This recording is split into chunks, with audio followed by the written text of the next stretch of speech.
तर मंडळी, ही महाराष्ट्र टाइम्सची बातमी आहे जी आम्ही तुम्हाला दाखवत आहोत.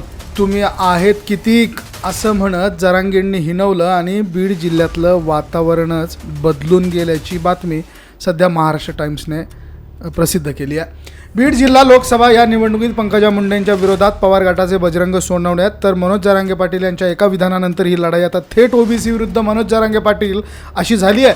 देशातील विक्रमी मतदान करून बीड जिल्ह्याच्या मतदारांनी वातावरण आणि आणखी टाईट करून टाकलं आहे. बीड लोकसभेसाठी आतापर्यंतचं विक्रमी मतदान झाल्यामुळे भाजपचा आत्मविश्वास तर वाढलेला आहे, पण आपण पोटनिवडणुकीशी काही संबंध नव्हता असं स्पष्टीकरणही वारंवार जरांगेंना द्यावे लागतं आहे. पण मतदानापूर्वीचे त्यांचे जिल्ह्यातले दौरे आणि वक्तव्य यामुळे ओबीसीमधील सर्व जाती समूह आणखी ताकदीने एकवटलेले आहेत. याचा थेट फायदा पंकजा मुंडे यांना झालेला आहे.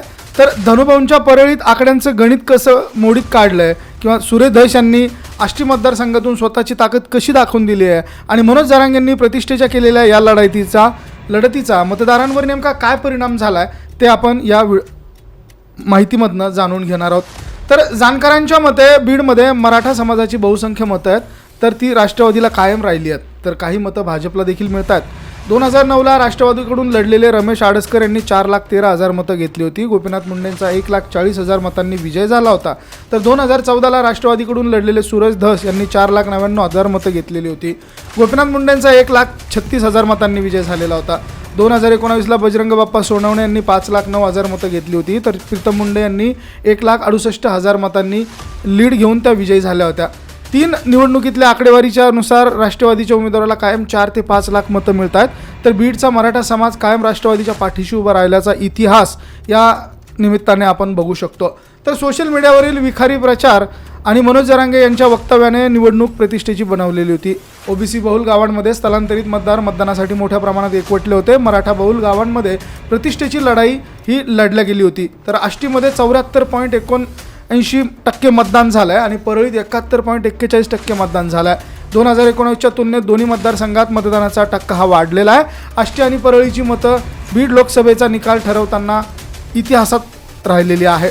बजरंग सोनवणे यांनी देखील परळीत एवढ्या मोठ्या प्रमाणात मतदान झाल्याचं जिल्हाधिकाऱ्यांना पत्र लिहिलं आहे. या सगळ्या लढाईत प्रतिष्ठा पणाला लागली ती मनोज जरांगे पाटील यांची, कारण मराठा आंदोलनाचं एक मोठं केंद्र बनलेल्या बीडमध्ये मराठा उमेदवार निवडून आला तर जरांगेंचंही वर्चस्व वाढणार आहे. जरांगे स्वतः या निवडणुकीच्या रिंगणात होते न त्यांना अधिकृत कुणाला पाठिंबा जाहीर दिलेला होता, पण गेल्या काही दिवसात झालेल्या त्यांच्या दौऱ्यांबद्दल बरंच काही लक्षात घेता येण्यासारखं आहे. तर 13 मे रोजी बीड लोकसभा मतदारसंघात मतदान पार पडलं. त्यापूर्वी 11 मे रोजी आष्टी तालुक्यातील आंबोरे येथील जरांगेंची सभा ही पार पडली. 11 मे रोजी आष्टीतील सभेपूर्वी काडा येथे जंगी स्वागत झालं. 9 मे रोजी पाटोदा तालुक्यातील मुमगाव येथे जाहीर सभा घेण्यात आली. पाटोदा तालुक्यातील कुसंबळसह विविध गावांना भेटी देण्यात आल्या. लोकसभा प्रचार काळात बीड जिल्ह्यातील विवाह सोहळे आणि कार्यक्रमात सहभागी होत त्यांनी या सगळ्या प्रकारचा प्रचार दौराच एका अर्थाने केला आहे असं बोललं गेलेलं आहे. तर मंडळी, मनोज जरांगे पाटील यांनी प्रतिष्ठेच्या बनवलेल्या या निवडणुकीत परळी आणि आष्टीने वारं फिरवलंय असं आता बोललं जाऊ लागलेलं आहे. तर मंडळी, आणखी देखील काही मतदानाच्या दिवशी 6 वाजेच्या आधी जी टक्केवारी समोर आली होती त्या टक्केवारीविषयी जाणून घेऊयात. ही आत्ताची जी आम्ही तुम्हाला सांगितलेली टक्केवारी आहे ही आत्ताची फायनल टक्केवारी आहे, पण ज्या वेळेस आपण मतदानाच्या दिवशीची टक्केवारी ही पुढील भागात तुमच्यासमोर मांडतो आहोत. मंडळी, बीडमध्ये महाराष्ट्रातील सर्वाधिक मतदान हे नोंदवलं गेलेलं आहे. 70% इतकं मतदान हे बीड लोकसभा मतदारसंघात परवा झालेल्या निवडणुकीत नोंदवलं गेलं आहे. बीडमध्ये पंकजा मुंडे आणि बजरंग सोनवणे यांच्यामध्ये सरळ लढत ही होणार असं सांगितलं जात आहे आणि त्याचबरोबर बीडचं राजकारण हे नेहमीच जातीय समीकरणांच्या आजूबाजूला पाहायला मिळालेलं आहे. तर बीडमध्ये जे मतदान पार पडलं आहे त्याची टक्केवारी ही 70% इतकी झाल्याचं समोर आलेलं आहे. आता आपण विधानसभा निहाय कोणत्या विभागात किती मतदान झालं आहे ते बघण्याचा प्रयत्न करूयात. तर बीड लोकसभा मतदारसंघात बीड शहरामध्ये 64.60% मतदान झालेलं आहे. तर सर्वाधिक मतदान हे आष्टी तालुक्यातून नोंदवण्यात आलं आहे. आष्टी विधानसभा मतदारसंघात नोंदवण्यात आलं आहे. 72.50% मतदान हे आष्टी विधानसभा मतदारसंघात नोंदवण्यात आलेलं आहे. तर केज या विधानसभा मतदारसंघामध्ये 70.2% इतकं घवघवीत मतदान नोंदवण्यात आलेलं आहे. परळी जो पंकजा मुंडे आणि धनंजय मुंडे यांचा होमग्राऊंड आहे, बालेकिल्ला आहे, त्यामध्ये 69.75% मतदान हे परळीमधनं नोंदवण्यात आलेलं आहे. तर माजलगावमध्ये 70.40% मतदान हे नोंदवण्यात आलेलं आहे. गेवराईमध्ये 71.14% मतदान नोंदवण्यात आलं आहे. तर आता या विधानसभा विभागणी आहे, यामध्ये ताकद कुणाची जास्त आहे आणि कोण कुठे भारी भरू शकतं हे आपण या व्हिडिओच्या माध्यमातून जाणून घेण्याचा प्रयत्न करूयात. तर मंडळी, सगळ्यात सुरुवात करूयात बीड शहरापासून. बीड शहर आणि बीड विधानसभा मतदारसंघात 64.60% मतदान हे झालेलं आहे. तर यामध्ये बीड लोकसभा मतदारसंघाचे उमेदवार बजरंग बाप्पा सोनवणे तसेच पंकजा मुंडे यांच्यात ही सरळ लढत झाल्याचं सांगितलं जात आहे. तर बीड शहरामध्ये क्षीरसागर कुटुंबियांचा चांगलाच वर्चस्व आहे आणि या ठिकाणी क्षीरसागर कुटुंबियांमध्ये खूप मोठ्या प्रमाणात लढाई देखील पाहायला मिळते. तर काही गट हे महायुतीच्या सोबत आहेत क्षीरसागर कुटुंबियातले आणि काही गट हे महाविकास आघाडीच्या समवेत आहेत. तर जे गट महाविकास आघाडीच्या समवेत आहेत त्यांचा बजरंग बाप्पा यांना फायदा होणार आहे किंवा त्यांना सपोर्ट राहणार आहे आणि जे गट क्षीरसागर कुटुंबियांमधले जे गट महायुतीच्या सोबत आहेत त्यांचा फायदा हा पंकजा मुंडे यांना होणार असं सांगितलं बोललं जात आहे. तर मंडळी, बीड शहरामध्ये जातीय समीकरणांचा जर विचार केला तर मुस्लिम बहुल भाग प्रचंड मोठ्या प्रमाणात असल्याचं बघायला मिळतं. त्याचबरोबर बीड शहरामध्ये तेली, वंजारी, माळी, ओबीसी असा संमिश्र भाग हा असल्यामुळे या ठिकाणी दोनही उमेदवार हे तुल्यबळ आहेत असं सांगितलं गेलेलं आहे. तर पुढील मतदारसंघ आहे माजलगाव आणि गेवराई हे दोन असे मतदारसंघ आहे ज्या मतदारसंघामध्ये सर्वाधिक ज्या बातम्या आलेल्या आहेत त्या मराठा विरुद्ध ओबीसी अशा पद्धतीच्या बातम्या ह्या गेवराई माजलगाव या शहरांमधनं आपल्याला पाहायला मिळालेल्या आहेत. पूर्वी झालेल्या जाळपोळीची उदाहरणं जर का आपण पाहिले तर या माजलगावमधनं सुरुवात ती झालेली होती, नंतर पुढे ती बीड शहरापर्यंत पोहोचली. तर माजलगावमध्ये सोळंके हे सध्याचे विद्यमान आमदार आहेत आणि निश्चितच सोळंके हे सध्या धनंजय मुंडे यांच्या गटाचे आहेत. त्यांच्यासोबत त्यांचे चांगले संबंध आहेत आणि त्यामुळे धनंजय मुंडे आता हे पंकजा मुंडे यांच्या समवेत आहेत. त्यामुळे निश्चितच माजलगाव येथील सोळंके कुटुंबीय हे पंकजा मुंडे यांच्या समर्थनार्थ काम करेल असं सांगितलं बोललं जातं आहे. त्याचबरोबर पुढील मतदारसंघाचा जर आपण विचार केला गेवराईमधनं देखील पंकजा मुंडे तसेच बजरंग बाप्पा सोनवणे यांच्यामध्ये एक तगडी फाईट बघायला मिळणार आहे. गेवराईमध्ये देखील मतदान हे चांगलं झालेलं आहे. 71.14% मतदान हे गेवराईमधनं नोंदवण्यात आलेलं आहे आणि 2019च्या तुलनेमध्ये 2024मध्ये जे मतदान नोंदवण्यात आलं आहे ते अत्यंत महत्त्वाचं आहे. 2019मध्ये 66.17% मतदान झालेलं होतं, तर 2024मध्ये 70.92% मतदान झालेलं आहे. तर मंडळी, गेवराई हा असा भाग आहे ज्यामधनं मराठा आंदोलनाचा मॅक्झिमम प्रभाव हा गेवराई आणि माजलगाव या तालुक्यांमध्ये बघायला मिळतो. तर गेवराई, माजलगाव, बीड शहर आणि आष्टी या भागांमध्ये मोठ्या प्रमाणात मराठा आरक्षणाचं लोण हे पसरलेलं आहे आणि त्याचबरोबर ज्या ओबीसी आरक्षण बचाव सभा ज्या झाल्या त्या देखील बीड जिल्ह्यातल्या या सभा या ठिकाणी पार पडलेल्या. बीड शहरामध्ये ती सभा पार पडलेली होती. त्यामुळे ओबीसी विरुद्ध मराठा असं समीकरण हे आता बीड लोकसभा मतदारसंघामध्ये खूप मोठ्या प्रमाणात आहे. तर गेवराई हा विधानसभा क्षेत्राचा जर आपण विचार केला तर निश्चितच दोनहीकडनं एक मोठी तगडी फाईट इथे बघायला मिळणार आहेत. पण जर का आपण काही गोष्टींचा विचार केला तर घनसावंगी आणि अंबड हे लागून गेवराईला आहेत. त्यामुळे या ठिकाणी राजेश टोपे यांचा देखील प्रभाव खूप चांगल्या पद्धतीचा मानला जातो आणि राजेश टोपेंचा प्रभाव असल्यामुळे निश्चितच राजेश टोपे यांचा जो प्रभाव गेवराई आणि घनसावंगी, अंबड या लागून असलेल्या विभागांमध्ये बघायला मिळतो. त्यामुळे निश्चितच येथील मतदार जे गेवराई विधानसभा क्षेत्रामध्ये येतात त्यांचं झुकतं माप हे बजरंग बाप्पा सोनवणे यांच्या पारड्यात जाण्याची शक्यता गेवराई विधानसभा मतदारसंघातून वर्तवली जाते.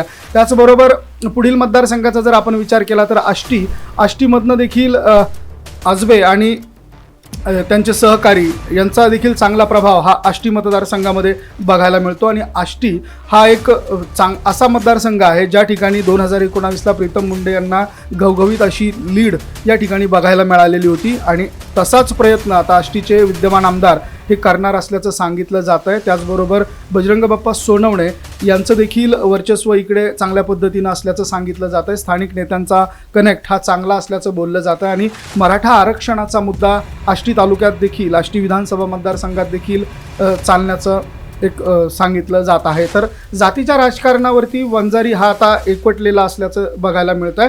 तर पंकजा मुंडे तसेच धनंजय मुंडे यांच्या समर्थनार्थ काम करताना केजमधनं दिसते आहे. त्याचबरोबर परळीचा जर आपण विचार केला तर परळी हे स्वतंत्र आणि त्यांचा बालेकिल्ला असल्याचं आपल्या लक्षात घेता येऊ शकतं. परळीमधनं धनंजय मुंडे तसेच पंकजा मुंडे हे यांचा तो होमग्राऊंड आहे आणि या होमग्राऊंडमध्ये निश्चितच त्यांची संस्थात्मक ताकद ही खूप मोठ्या प्रमाणात आहे. खूप चांगल्या पद्धतीची ताकद ही परळीमध्ये आहे. तर परळीमध्ये धनंजय मुंडे, पंकजा मुंडे यांचं हे होमग्राऊंड आहे. तर केज हे बजरंग बाप्पा सोनवणे यांचं होमग्राऊंड आहे. या दोन्ही मतदारसंघामध्ये बजरंग बाप्पा सोनवणे आणि पंकजा मुंडे यांचा सारखाच प्रभाव हा आपल्याला बघायला मिळू शकतो. तर मंडळी, आता या लोकसभा मतदारसंघामध्ये जातीच्या राजकारणावरती वंजारी एकवटला असल्याचं सांगितलं गेलं.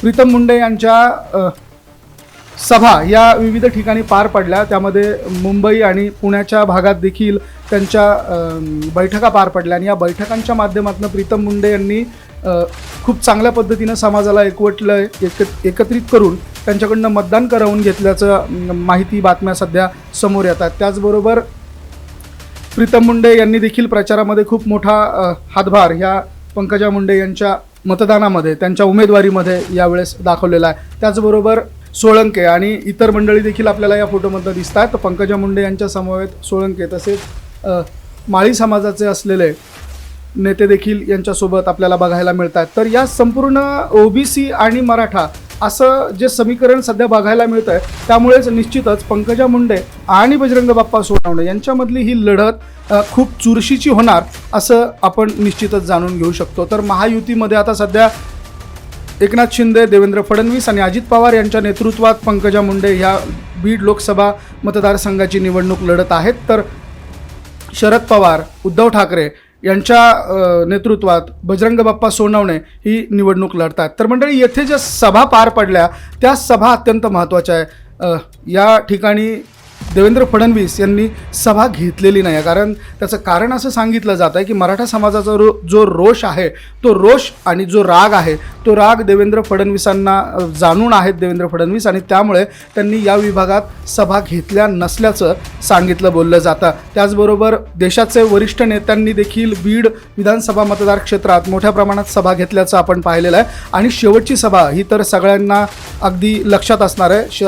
अजित पवार तसेच उदयनराजे भोसले यांनी पंकजा मुंडे यांच्या समर्थनार्थ सभा घेतल्या आणि या सभेमध्ये पंकजा मुंडे यांना तुम्ही निवडून दिलंच पाहिजे असं अत्यंत भावूक होऊन उदयनराजे यांनी सांगितलं. तुम्ही जर का निवडून देणार नसाल तर मी साताऱ्यातून माझ्या जागेवरती पंकजा मुंडेला निवडून देतो. पंकजा ही आपली भगिनी आहे, लेक आहे, आणि ज्या पद्धतीनं मी राजकारणात ज्यांचं बोट धरून राजकारणात आलो असे स्वर्गीय गोपीनाथ मुंडे यांच्याबद्दल बोलत असताना उदयनराजे यांच्या डोळ्यात अक्षरशः अश्रू होते आणि काहीसं भावनिक वातावरण या दरम्यान पाहायला मिळालेलं होतं. तर ही एक सारवासारव होती किंवा मराठा मंडळींचा किंवा मराठा मतदारांचा जो काही रोष आहे ओबीसींवरती, तो रोष कमी करण्याचा हा एक प्रयत्न होता असं सांगितलं, बोललं गेलं. त्याचबरोबर या मतदारसंघामध्ये विविध सभा या वरिष्ठ नेत्यांच्या पार पडलेल्या आहेत आणि सगळ्यात महत्त्वाचं म्हणजे शेवटची सभा जी शरद पवारांची पार पडली, त्या शेवटच्या सभेमध्ये अत्यंत चालाखीने शरद पवारांनी आपलं एक स्टेटमेंट दिलं. शेवटच्या वाक्यात त्यांनी सांगून दिलं की जो व्यक्ती गरीब मराठा किंवा दीनदलितांसाठी लढतो आहे त्या व्यक्तीला, किंवा तो मग कुणी असो, मनोज जरांगे पाटील असो किंवा इतर कुणी असो, त्या व्यक्तीला मदत करणं हे आपलं कर्तव्य असल्याचं शरद पवारांनी यावेळेस इथून जाहीर आपल्या सभेमधनं म्हटलेलं आहे. तर मंडळी, शरद पवारांनी घेतलेला स्टँड, त्याचबरोबर उदयनराजे भोसले यांनी घेतलेला स्टँड, या सगळ्या गोष्टींवरनं आता बीड लोकसभा मतदारसंघाची निवडणूक ही अत्यंत चुरशीची होऊन गेलेली आहे आणि या निवडणुकीच्या दरम्यान ज्या काही पद्धतीनं आरोप प्रत्यारोप बघायला मिळाले आणि मतदारांनी एकत्र येऊन जो मतदानाचा टक्का वाढवला आहे, निश्चितच हा वाढलेला टक्का भाजपच्या उपयोगाचा असतो किंवा भाजपच्या पथ्याला पडतो असं सांगितलं बोललं जातं. परंतु 2024ची निवडणूक ही अत्यंत वेगळ्या धाटणीची आहे, कारण या ठिकाणी ज्या पद्धतीनं मनोज जरांगे पाटील यांनी मराठा समाजाचं आरक्षण आंदोलन उभं केलेलं आहे आणि त्या आंदोलनाची पार्श्वभूमी हे सगळीकडे बघायला मिळते आहे. आणि बीड, जालना, छत्रपती संभाजीनगर, परभणी हे लोकसभा मतदारसंघ असे आहेत की ज्या ठिकाणी सर्वाधिक प्रभाव या मतदारसंघामध्ये आपल्याला बघायला मिळू शकतो. तर बीडची ही लोकसभा निवडणूक आता पार पडलेली आहे आणि त्याचबरोबर बीड लोकसभा मतदारसंघाचा निकाल हा आता मतपेट्यांमध्ये कैद झालेला आहे. येणाऱ्या 4 जून महिन्यामध्ये देशाचं भविष्य आणि निश्चितच बीडचं भविष्य हे समोर येणार आहे. मंडळी, या संपूर्ण प्रकाराबद्दल तुमचं मत काय आहे, तुम्हाला काय वाटतं, तुम्ही कमेंटमध्ये अवश्य नोंद करा. हा व्हिडिओ तुम्हाला आवडला असेल तर शेअर जरूर करा आणि आपल्या चॅनलला सबस्क्राईब करायला अजिबात विसरू नका. बघत रहा मराठी एक्सप्रेस. धन्यवाद.